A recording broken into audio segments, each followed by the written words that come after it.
हे शिव शिव शंकर हर हर महादेव, हरि हरि नारायण गोविंद वासुदेव।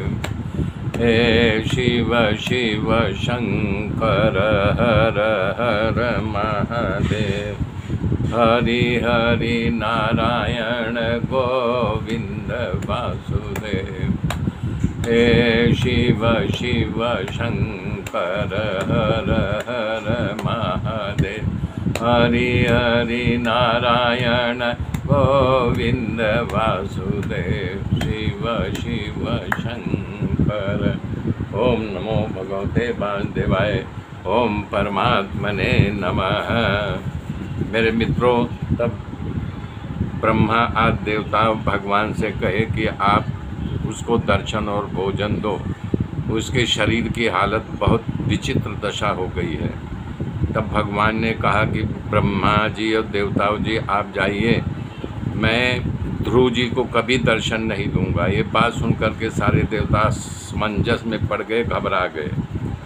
उनको घबराया हुआ देख करके प्रभु को लगा कि ज़्यादा घबरा गए, तो बोले ब्रह्मा जी और देवताओं जी, ध्रुव को का दर्शन नहीं दूंगा ये बात सही, पर मैं उनका दर्शन करने जा रहा हूँ। इतना सुनते ही देवता लोग भगवान की जय जयकार करने लगे। आकाश में विमान उड़ने लगे।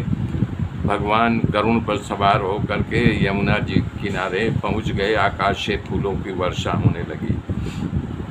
ध्रुव की आंख बंद थी क्योंकि ये ध्यानालीन थे। भगवान चतुर्भुज रूप से उनके अंदर विराजमान थे। कोलाहल इतना हो रहा था, फिर भी उन्होंने आंख नहीं खोली। तब प्रभु को लगा अब क्या किया जाए। तब उन्होंने एक चाल चली, जो अंदर चतुर्भुज रूप था वो दृश्य को भगवान ने स्वयं बंद कर दिया। चतुर्भुज रूप दिखाई बंद हो गया। छटपटा करके ध्रुव जी ने आंख खोल दिया। जब सामने देख रहे हैं वही चतुर्भुज रूप में भगवान सामने कर रहे हैं। उनके आनंद का कोई पार नहीं रहा। बहुत ही आनंदित हो गए। आनंद से उनके आंख से आंसू की धारा बहने लगी। इस प्रकार से ध्रुव जी को स्तुति करने की इच्छा हुई, पर जानते कुछ नहीं थे। कुछ खबर न होने से कुछ बोल नहीं पा रहे थे। ध्रुव जी के भाव को भगवान ने समझ लिया। उन्होंने अपना शंख उनके दाहिने गाल से स्पर्श कराया और बीणा पुस्तक धारणी भगवती सरस्वती देवी उनके जिह्वा पर विराजमान हो गई। से स्पर्श कराया और बीणा पुस्तक धारणी भगवती सरस्वती देवी उनके जिह्वा पर विराजमान हो गई। तो पढ़ रहे हैं, यो अंत प्रविश्य मम वाचमिमा प्रसुप्ता संजीवल्यखिल शक्तिधरा स्वधामना अन्याश्च हस्तचरण श्रवण त्वाग्दीन प्राण नमो भगवते पुरुषाय तुभ्यम।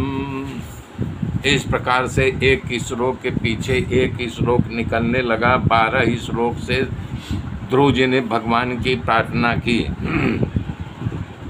उनका कहना है कि मेरे अंतर में निवास करने वाले आपने मेरी सोई हुई चित्त शक्ति को जगा दिया था। वो शक्ति मेरे अंदर विराजमान थी, जैसे हाथ पांव नाक आदि जो है यानी कि ग्रंथियाँ, उसी प्रकार से ये सोई हुई ग्रंथि को आप जगा दिया, जो मेरे पास थी पर सोई हुई थी। आज आपकी कृपा से वो सोई हुई अथस परमात्मा को मैं प्रणाम करता हूँ, जिसको आप जगा दिया। हे अंतर्यामी, आप तो एक ही हो और आपका गुण अनंत है। अनंत शक्ति वाले माया की सृष्टि से रचना करते हैं, इसी से निवास करते हैं। और जैसे लकड़ी में रखी गई अग्नि, लकड़ी का आकार चाहे जैसा हो, जिसमें अग्नि पकड़ लेगी उसी आकार की हो जाती है। उसे इस संसार में सभी प्राणियों में आपका निवास है। आप अलग अलग दिख रहे हो, एक ही हो। वो मूर्ख है जो आपको न समझ पाए और जो तुच्छ कामनाओं के पूर्ण करने में करते हैं शरीर को भोगी, वो नरक में गिरते हैं। आपको प्राप्त करने के लिए आपकी कामना करनी चाहिए। हे प्रभु, आपका भजन तो आपकी प्राप्ति के लिए होना चाहिए। आप तो कल्पतरु हो। आपकी उपासना करने वाले को संसार के तमाम पदार्थ अपने आप मिल जाते हैं। आपकी प्राप्ति के लिए उपासना जन मृत्यु के चक्कर से छूटनी चाहिए। ऐसा कौन हमारे जैसा मूर्ख है इस संसार के विषय के लिए न करता हो। आपकी प्रबल माया बड़े बड़े महात्माओं को भी मोहित कर लेती है। हे नाथ, आपके चरण कमल का ध्यान करने के लिए और आपके भक्तों की कथा सुनने में जो आनंद आता है, वो आनंद निजानंद रूप ब्रह्मानंद में भी नहीं मिलता। स्वर्ग में बसे हुए देवता भी जिसको काल की तलवार का भय सतत सताता रहता है,